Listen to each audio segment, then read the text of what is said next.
سورہ ہود کی آیت نمبر 107 اور 108 107 اور 108 کے حوالے سے لگتا ہے کہ جہنم ہمیشہ کے لیے نہیں ہے اور جنت ہمیشہ کے لیے ہے.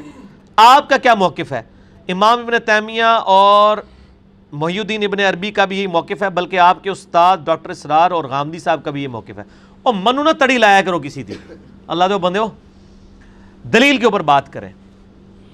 یہ بات صحیح ہے کہ امام ابن تیمیہ اور محی الدین ابن عربی ایک طرف سلفیوں کے امام ہیں، ایک طرف صوفیوں کے امام ہیں، دونوں کسی بات پہ متفق نہیں ہیں، لیکن اس بات کے اوپر متفق ہیں اور اس آیت سے وہ غلط رزلٹ نکالتے ہیں.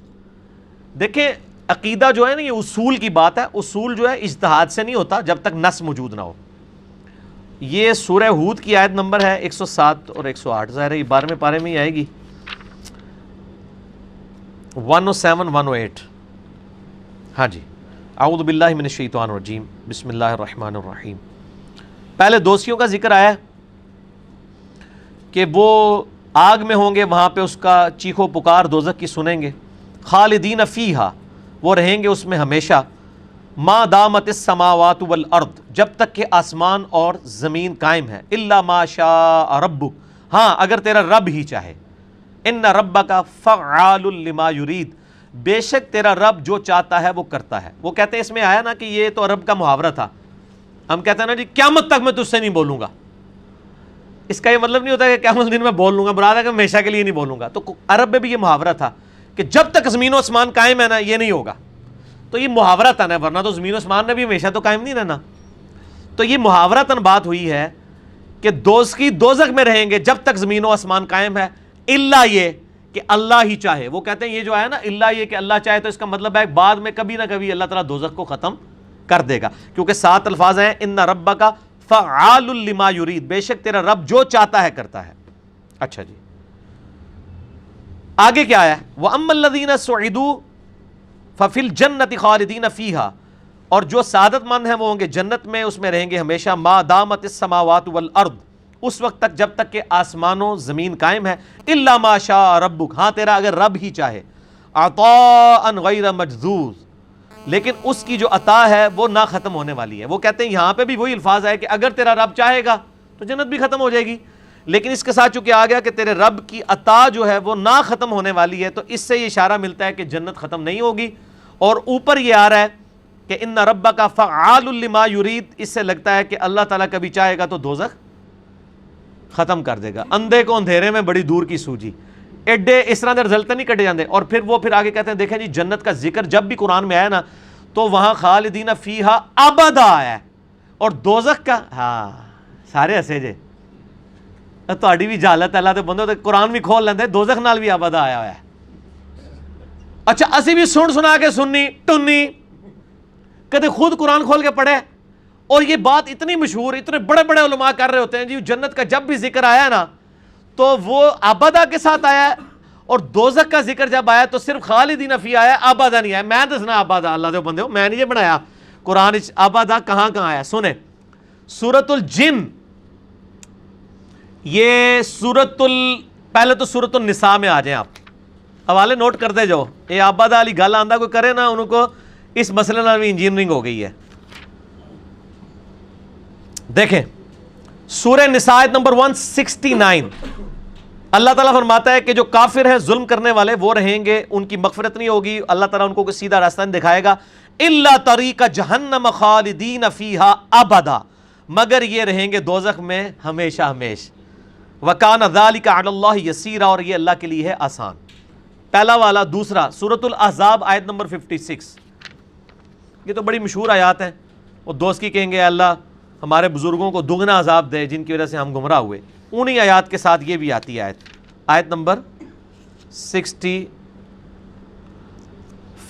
سورہ الاحزاب. اللہ تعالیٰ فرماتا ہے ان اللہ لعن الکافرین واعد لهم سعیرا، بے شک اللہ کی لعنت ہے کافروں پر، ان کے لیے دوزخ کا عذاب ہے. خالدین فیہا ابدا، وہ رہیں گے اس میں ہمیشہ ہمیش. لا یجدون ولیا ولا نصیرا، وہاں نہ کوئی اپنا مددگار پائیں گے نہ کوئی دوست. ابدا آیا کہ نہیں؟ اسی بھی سننے آ جاؤں. میں بھی کئی بار نا، میں ایک جگہ میں نے بھی یہ کہیں پہ نا ریکارڈنگ میں نہیں، ویسے میں نے کہا تھا ابدا نہیں آتا، میں آپ پھر کھول کے اللہ دے بندو ابدا آتا ہے. 2 والے ابدا ہو گئے دوزخ کے ساتھ. تیسرا سورۃ الجن آیت نمبر 23، یہ ایسی چیز ہے جو میں لکھ کے لایا ہوا تھا، میں مکتبۃ الشاملہ میں نوٹ کیا ہوا تھا، میں کہ اینڈ ٹائم میں بھول ہی نہ جاواں۔ سورۃ الجن آیت نمبر 23، ٹھیک ہو گیا جی، پارہ نمبر 29 میں آتی ہے نا سورہ جن۔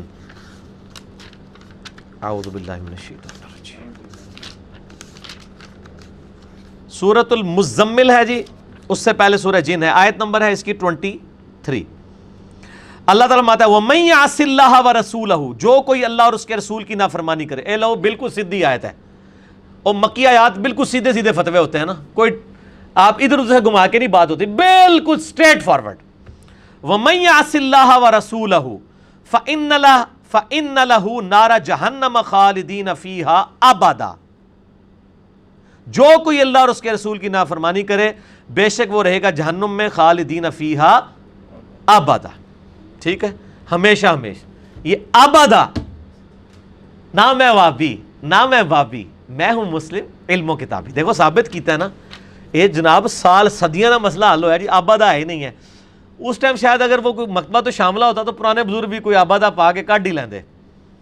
قرآن تو سمندر ہے، ٹھیک ہو گیا جی، یہ تو حافظ بھی نہیں نکال سکتا، یہ مکتبہ شاملہ ہی ایک گھوڑے دی ٹیکنالوجی ہے جڑی کٹ لیندی ہے، ٹھیک ہو گیا جی۔ اگلا سوال ہے کیا ہندو، سکھ، یہودی، عیسائی بھی امت محمدیہ میں داخل ہیں صلی اللہ علیہ وآلہ وسلم؟ بالکل داخل ہیں جی، کیوں نہیں داخل ہیں؟ نبی علیہ السلام کے زمانے میں جو بت پرست تھے وہ آپ کی امت میں داخل تھے، تبھی تو آپ نے ان کو دعوت دی ہے۔ امت کی دو قسمیں ہیں، ایک ہے امت اجابت، وہ امت جو نبی کی دعوت کو قبول کر لیتی ہے، جیسے ہم مسلمان ہیں کہ ہم نے نبی علیہ السلام کی دعوت قبول کر لی، لیکن یہ بھی اسی اکیڈمی کے اندر باہر کوئی نہیں مانتا آپ کو مسلمان، کیونکہ اگر آپ دیوبندی ہیں تو بریلویوں نے آپ کو مسلمان نہیں ماننا، اور اگر آپ بریلوی ہیں تو دیوبندیوں نے نہیں ماننا، اگر آپ اہل حدیث ہیں تو انہوں نے آپ کو نہیں ماننا، دونوں نے، اور اگر آپ شیعہ ہیں تو آپ کو نہیں ماننا۔ یہ میں اس اکیڈمی میں کہہ رہا ہوں 1.5 ارب مسلمان، ویسے آپ گننے نکلیں گے تو 1.5 بھی نہیں لبنا دونوں، کیونکہ وہ تو سارے ایک دوسرے کو کافر کہہ رہے ہوتے ہیں نا۔ تو ایک جو گوروں کی مردم شماری میں مسلمان ہے، مسلمانوں کی مردم شماری میں تو بریلوی دیوبندیوں کو ماننے کے لیے تیار نہیں، دیوبندی بریلویوں کو مان، جب ایک دوسرے کو گستاخ رسول مشرک کہتے ہیں، اسلام سے نکال رہے ہوتے ہیں نا۔ تو میں گوروں کی مردم شماری میں جو 1.5 ارب مسلمان ہیں، یہ ہیں امت اجابت جنہوں نے نبی علیہ السلام کی دعوت قبول کر لی، اور دوسرے ہیں امت دعوت جن کو ابھی آپ نے دعوت دینی ہے، وہ یہود و نصارہ اور سکھ، عیسائی جتنے کافر ہیں، یہ بھی امت کے اندر شامل ہیں، آپ ان کو امت کہیں گے، لیکن یہ امت کی دو قسمیں ہیں۔ اگلا سوال ہے سورہ حامیم السجدہ کی آیات نمبر 10 اور 11 کے تحت زمین کی پیدائش آسمانوں سے پہلے ہوئی، جبکہ سورۃ النازعات کی آیت نمبر 30 ہے وَالْأَرْضَ بَعْدَ ذَلِكَ ضَحَاهَا،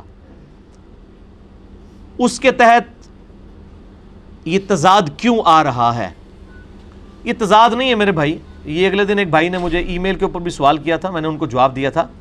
سورہ حامیم السجدہ میں اللہ تعالیٰ نے یہ فرمایا کہ ہم نے آیت نمبر 10 اور 11 میں جو پچھلے درس میں ہماری گزر چکی ہیں کہ ہم نے زمین و آسمان کی پیدائش کا وہ جو 6 دن کا قرآن پاک میں جگہ جگہ آتا ہے نا، ہم نے زمین و آسمان کو فی 6 ایام 6 دنوں میں پیدا کیا، اس کا بریک اپ سورہ حامیم السجدہ سورہ فصیلت میں آیت نمبر 10 اور 11 میں آیا کہ 2 دن کے اندر ہم نے زمین پیدا کی، اگلے 2 دن کے اندر زمین میں اسباب رکھے، یہ 4 دن ہوئے، اور اس کے بعد اگلے 2 دن کے اندر ہم نے 7 آسمان بنائے۔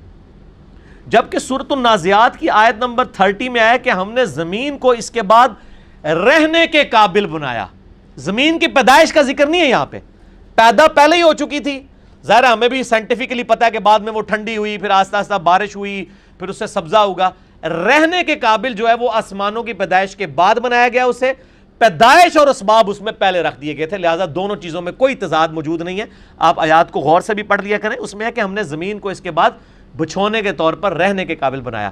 بعض لوگوں نے اس کا ترجمہ یہ بھی کیا ہے کہ ہم نے زمین کو اس کے بعد ایگ شیپ میں بنایا، لیکن لٹریچر میں اس کی کوئی اس حوالے سے دلیل نہیں ملتی۔ 1-2 دفعہ میں نے بھی بیان کیا تھا، لیکن پھر میں نے اس کی جب تحقیق کی تو ایسی کوئی دلیل نہیں ملتی، یہی ہے کہ زمین کو رہنے کے قابل بنایا، ٹھیک ہو گیا جی۔